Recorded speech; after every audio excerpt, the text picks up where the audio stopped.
In the last 48 hours, a market that most people treat like a sleepy corner of finance flashed a warning that usually only appears right before the next silver shock. 51 ounces in a single day. That is not a normal daily move in the category that is supposed to represent deliverable metal. And it gets worse when you zoom out. 8% decline. Think about what that number means in plain terms. It's not a chart squiggle. It's more than 20 million ounces quietly leaving the part of the system that is designed to settle contracts. Not months from now, not weeks from now. In the span of 1 month, the deliverable cushion thinned by a double-digit percentage. They said futures are efficient, inventories are just logistics, and price will smoothly reflect reality. But the moment the system is stressed, the only thing that matters is what can settle, on time, under the rules, at the price on the screen. Here's the part that changes everything. Institutions already know how to read this setup. They track it the way a pilot tracks fuel pressure, not as a trivia metric. They watch registered inventory, margin requirements, and positioning because those are the levers that decide who gets forced out and who gets to stay in when liquidity disappears. Most people only watch the price. Institutions watch whether the system can actually deliver what the price implies. Welcome to Roki Studio Market Decode. This is the place where we take one overlooked chart, cross-check it against the mechanics of the market, and translate it into a narrative you can actually understand. Before it becomes a headline everyone pretends they saw coming. If you've been around for a while, you already know the rhythm here. We don't chase noise, we decode structure. And if you're new, consider subscribing the way you'd keep listening to that calm elder who spots the storm before the sky looks dangerous. Comment where you're watching from too, because the signals we're about to cover are global. Now let's reconstruct what actually happened, with forensic detail, because the mystery is never in the price alone. The mystery is in the contradiction between what price is doing and what the infrastructure underneath it is doing. 07 million ounces. Registered is the portion of metal sitting in approved vaults that is designated as deliverable against futures contracts. Eligible metal may be in the vault too, but it's not committed for delivery the same way. When registered drops quickly, it can mean metal is leaving, or metal is being reclassified, or both. The point is not to argue about motive. The point is to observe that the deliverable buffer is shrinking at speed, and the price stress has been obvious. 60 in a rapid air pocket from record highs. It's a liquidation event. It's the kind of move you see when leverage is forced to unwind, not when thousands of independent participants calmly change their minds. So you have a violent sell-off that looks like forced selling. 83 million ounces. That is the central contradiction. If silver is falling because everyone suddenly has too much, why is deliverable inventory thinning? Why isn't the system refilling the registered bucket to meet weak demand? Something else is happening underneath the visible price action. To understand why this matters, you have to understand how silver shocks are born. They don't start as a smooth rally, they start as dislocations. They start when paper signals and physical signals diverge until one side is forced to concede. History gives you the blueprint. In 1980, silver experienced a dramatic surge and then a violent collapse when market structure and leverage collided.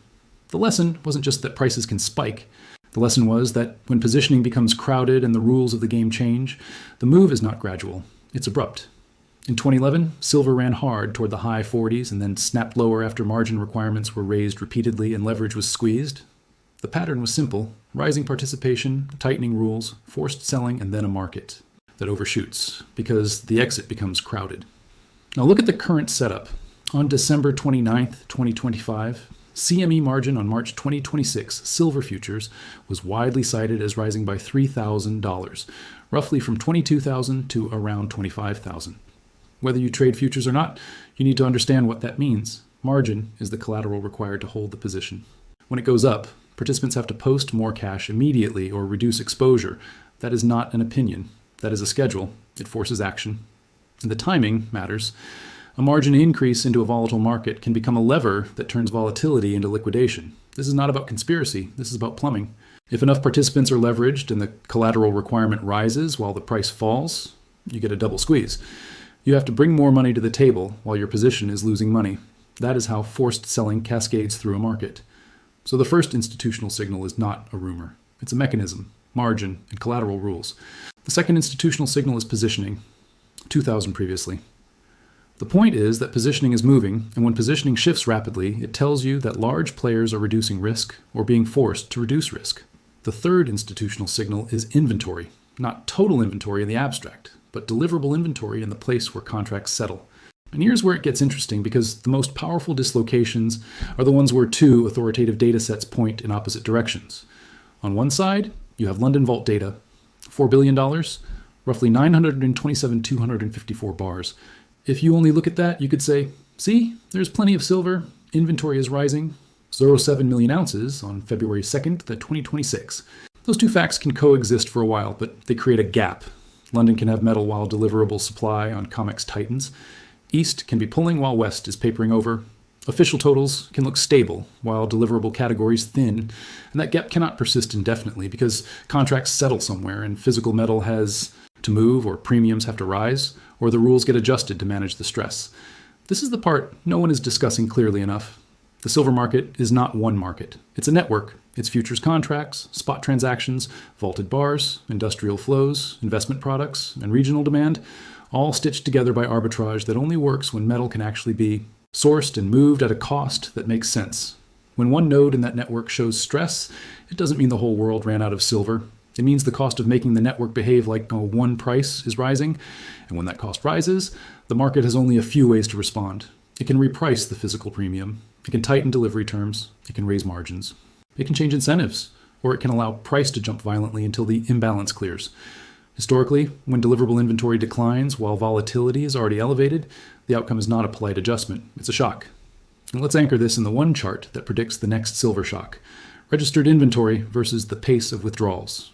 When registered is stable or rising, price can be pushed around by paper flows for longer. When registered is falling quickly, paper flows become more fragile because there is less buffer if a large number of holders decide they want delivery, or if shorts need to source metal to meet obligations. The market can talk big about cash settlement, but the entire credibility of a deliverable contract is built on the assumption that delivery is possible without rewriting the rules. 83 million ounce drawdown in 30 days matters.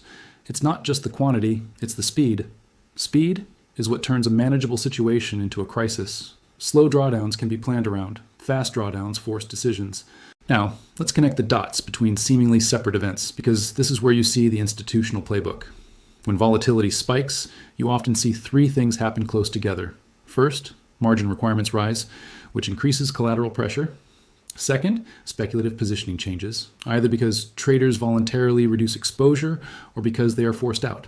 Third, inventories in deliverable categories move, not always because metal disappears, but because the incentives to keep metal deliverable change. Imagine you are a large holder of physical silver in an approved vault. If the market is volatile and delivery demand could rise, you have choices. You can keep metal registered and potentially deliver. You can shift it to eligible status, keeping it in the vault but not committed. You can move it elsewhere, or you can sell it. The decision is influenced by fees, spreads, financing costs, and the perceived risk of delivery. In a calm market, the difference between registered and eligible is an administrative label. In a stressed market, that label becomes an option, and options get exercised. So, when registered declines during stress, it can reflect a preference by holders to avoid being the one who delivers into a chaotic market. It can reflect metal being pulled for industrial use or for other locations, or it can reflect internal reclassification. Again, motive is secondary. Structure is primary. The structure is that the deliverable pool is shrinking. Now, consider the paper side. Futures contracts can be created in large quantities with relatively small amounts of collateral compared to the value of the underlying metal. That leverage works until it doesn't. When margin rises and price falls, leveraged longs get squeezed. When leveraged shorts face delivery pressure in a tightening physical environment, they get squeezed too. Silver shocks often occur when the squeeze flips from one side to the other, and the market realizes there is no clean exit. This is why the January 30th, 2026 plunge matters, alongside the inventory chart. 60 is not just pain for holders, it is information about forced liquidation. Forced liquidation is the process that clears weak hands and concentrates positions among those with deeper pockets. After that concentration happens, the market can become more sensitive to physical constraints because fewer participants control more exposure. Now we get to the dislocation itself, paper versus physical, and official totals versus deliverable reality. 0.7 million ounces on February 2nd, 2026. Why does the market behave as if liquidity can vanish in hours? Because those stocks are not the same thing. They are not all interchangeable at will. They sit in different places, under different ownership, with different bar sizes, different delivery rules, and different economic incentives. And in stressed markets, time is exactly what disappears. That's where the silver shock comes from, not a slow, polite shortage. Let me show you what this actually means using a simple analogy. Picture a city with plenty of water and reservoirs outside town. Officially, the city has massive water supply, but the neighborhoods rely on a set of pipes and pumps with limited capacity. If a pump goes down or demand spikes, some neighborhoods run dry even though the reservoirs are full. The problem isn't the total amount of water, it's the deliverable flow at the moment it's needed. In silver, the registered inventory is like water already in the neighborhood pipes, ready to be delivered right now. Now, when the pipes show pressure dropping, you don't wait for the news to tell you there is a problem. You watch the pressure gauge.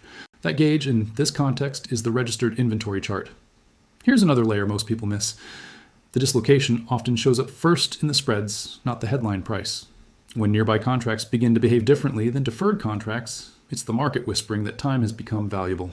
In calm conditions, the curve usually compensates holders for storage and financing, so later months trade at a premium. When stress builds, that curve can flatten, invert, or become jumpy as traders scramble for the nearest deliverable exposure. You don't need to be a trader to understand the message. The message is that immediacy is being bid. And silver has a unique vulnerability because its demand is not purely monetary. It is industrial and continuous. Manufacturers don't pause because the futures market is volatile. They still need feedstock, and they still need it on schedule. That creates a subtle pressure that doesn't always show up in speculative positioning until it's already late. A futures speculator can step away. A fabricator often cannot. This is also why there's metal in vaults can be a misleading comfort. Bars are not all the same. Different markets prefer different bar sizes and standards, and converting between them takes time, cost, and sometimes paperwork. Ownership matters too. Metal that is already spoken for, pledged, or sitting in an ETF structure might exist, but it may not be economically available to solve a delivery problem at the current price. In other words, it can be present and still be functionally absent. If you want a modern parallel for how fast this can go, think of March 2020. Precious metals didn't just move because people were scared. They moved because logistics, financing, and settlement got stressed at the same time. Bid-ask spreads widened, premiums appeared, and the link between paper and physical briefly loosened. The lesson is not about that specific crisis. The lesson is that when the link loosens, the market can gap in ways that make yesterday's price look irrelevant. 8% in 30 days and you see margin levers being pulled, you're not watching a normal dip. You're watching the conditions that make price discovery fragile. In fragile conditions, it only takes one delivery month with unexpected demand, 1 week of persistent withdrawals, or one more collateral change for the market to switch from debating narratives to rationing liquidity. And when that switch happens, the move is rarely gentle. It is fast, mechanical, and then later explained as if it were obvious to everyone watching. So what exactly should you watch for next? Not predictions, but indicators. Historically, when these conditions appear, the market can go one of three ways. In a conservative scenario, the inventory drawdown slows, margins stabilize, and price finds a new range as participants adjust to higher collateral requirements. Volatility declines, and the system buys time.